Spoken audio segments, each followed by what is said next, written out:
민주당 원내대변인 윤종군입니다. 두 건 브리핑하도록 하겠습니다. 모든 정황과 증거가 대통령 부부를 향하고 있습니다. 손바닥으로 하늘을 가릴 수는 없습니다. 해병대원 순직 사건 관련 임성근 전 해병대 1사단장 구명 로비 의혹의 메신저 대화방 주요 참여자들이 임 전 사단장 구명 시도는 없다고 강변하고 나섰습니다.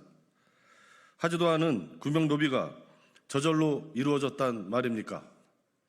그러면 대통령실과 국방부는 왜 임성근 전 사단장을 구명하려 수사 외압에 조직적으로 나섰습니까?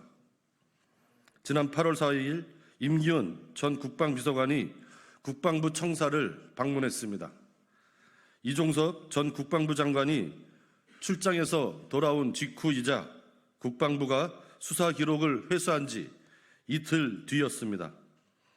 따로 만나 대책회의를 한 것이 아닌지 의구심이 커지는 대목입니다. 이렇게 대통령실과 국방부를 동시에 조직적으로 움직일 수 있는 사람이 대통령 부부 말고 누가 있겠습니까?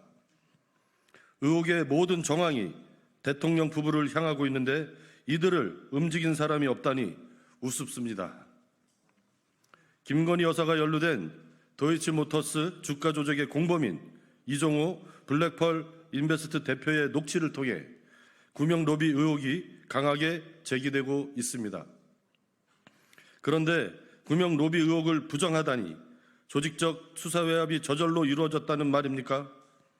대통령을 넘어 대통령 부인까지 국정농단 의혹에 이름을 올리니 한 사람의 이름이라도 줄이려는 시도로 볼 수밖에 없습니다. 구명의 배후에 김용현 경호처장이 거론되고 구명 로비 공익 제보자들을 겁박했다는 이야기도 나오고 있습니다. 공익 제보를 누가 불편하게 여기는지, 대체 무엇을 숨기기 위해 이렇게까지 하는지 진상을 규명해야 합니다. 손바닥으로 하늘을 가릴 수는 없습니다.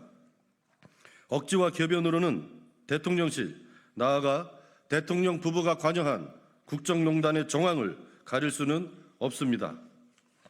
모든 정황과 증거가 대통령 부부를 향하고 있습니다. 애먼 사람을 범죄자로 만들지 말고 대통령 부부가 당당하게 특검 수사를 수용해 결자 해지하십시오.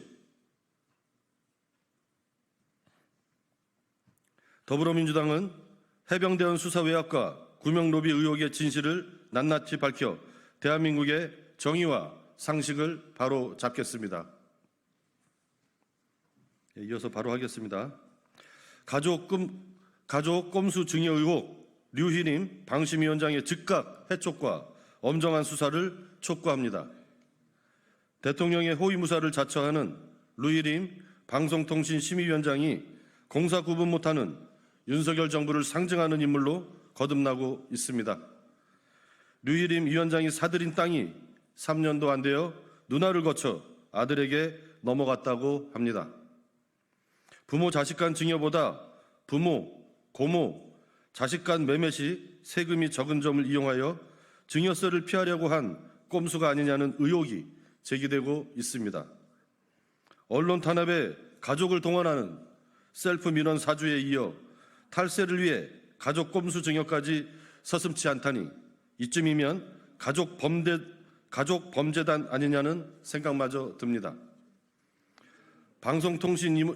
방송통신심의위원회를 윤석열 정권의 친위대로 만든 것도 모자라 사익을 위해서 불법과 위법까지 일삼는 류희림 위원장의 모습은 윤석열 정권이 사적 이익을 위해 움직이는 집단임을 똑똑히 보여주고 있습니다. 류희림 위원장은 방심위원장은 물론이고 공직자로서 자격이 없습니다. 윤석열 대통령은 류 위원장을 즉각 해촉하고 엄정한 수사를 받도록 해야 합니다. 대통령의 비호 속에 류희림 위원장이 자리를 지키고 있는 한 윤석열 정부가 말하는 사법정의는 국민에 대한 우롱으로 들릴 뿐임을 분명하게 경고합니다. 감사합니다.